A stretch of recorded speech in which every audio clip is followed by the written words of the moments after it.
Darkness falls. Rain intensifies. The Mathare River, usually a trickle, transforms into a raging monster. The waters rise with terrifying speed. They engulf homes, shacks, and everything in their path. Panic grips the residents of Mathare, one of Africa's largest slums. Screams pierce the night. Mothers clutch their children. The flood is here. Another night of fear and uncertainty descends upon Mathare. "We lost everything," whispers Amina, a mother of 3. Her voice trembles as she recounts the harrowing night when the floodwaters surged into their home. Her eyes are bloodshot, reflecting the terror of the night. The sleepless nights and endless tears have taken their toll. Her tiny shack, her only sanctuary, now a pile of debris. The place where her children once played is now unrecognizable. Her neighbor Joseph wades through knee-deep contaminated water to salvage a few belongings. Each step is a struggle against the current and the filth. A small, mud-caked photo album, his only remaining connection to the past. Memories of happier times now tainted by the flood. The floods have stripped them bare. Their lives, once filled with hope, now lie in ruins. No shelter, no food, no clean water. The basic necessities of life have been washed away. Diseases thrive in the stagnant pools, a silent threat to the already vulnerable. The risk of illness looms large. Children, their laughter now replaced with coughs, shiver in the cold, damp air. Their fragile bodies are no match for the harsh conditions. The flood has stolen their innocence. Their eyes, once bright with dreams, now reflect only despair and uncertainty about the future. Mathare's location exacerbates its vulnerability. Built on a floodplain, it's a ticking time bomb. Poorly constructed drainage systems, a result of decades of neglect, worsen the flooding. Garbage chokes the waterways, creating a breeding ground for disease. Climate change is a cruel amplifier. Unpredictable and intense rainfall has become the new normal.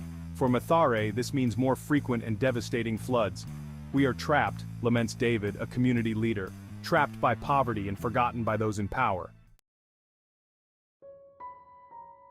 Amidst the devastation, the spirit of Mathare shines through. Neighbors help neighbors, showing a remarkable sense of unity and compassion. They share food, water, and whatever little they have salvaged, ensuring that no one is left behind in these trying times. "We are used to hardship," says Mama Sarah, a respected elder, as she stirs a communal pot of ugali. "We come together, we survive. In the face of adversity, our community bonds grow stronger." Local organizations, often underfunded and overwhelmed, work tirelessly to provide aid and comfort. They offer medical assistance, temporary shelter, and hope. Their efforts are a lifeline for many. The resilience of the human spirit is evident in the face of adversity. People rebuild their homes, their lives, and their community with unwavering determination. Mathare refuses to be defined by its tragedies. Instead, it is defined by the strength, resilience, and unwavering spirit of its people, who continue to push forward despite the odds. The plight of Mathare is a stark reminder of the devastating impact of climate change and poverty. It's a call to action.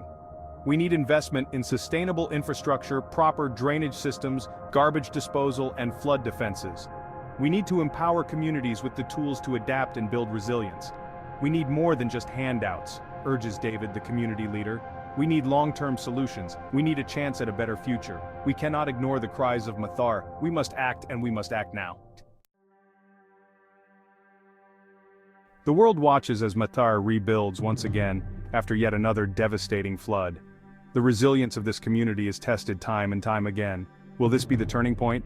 Can we finally come together to create lasting change? The resilience of its people is undeniable. They come together hand in hand to rebuild what was lost, showing the true strength of community spirit.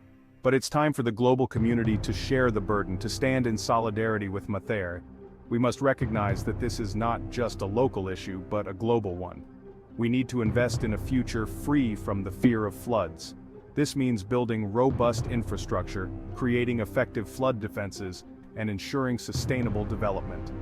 The story of Mathare is a story of inequality, climate injustice, and the harsh realities faced by those living on the margins. It highlights the urgent need for climate action and social justice. Yet it also showcases the power of the human spirit. Families and communities come together, driven by hope and determination, to rebuild their lives. It's a story that demands our attention, our empathy, and our action. We cannot turn a blind eye to their struggles. We must listen, understand, and act. Let's not wait for the next flood to act. The time for change is now. We must work together to prevent future disasters and protect vulnerable communities.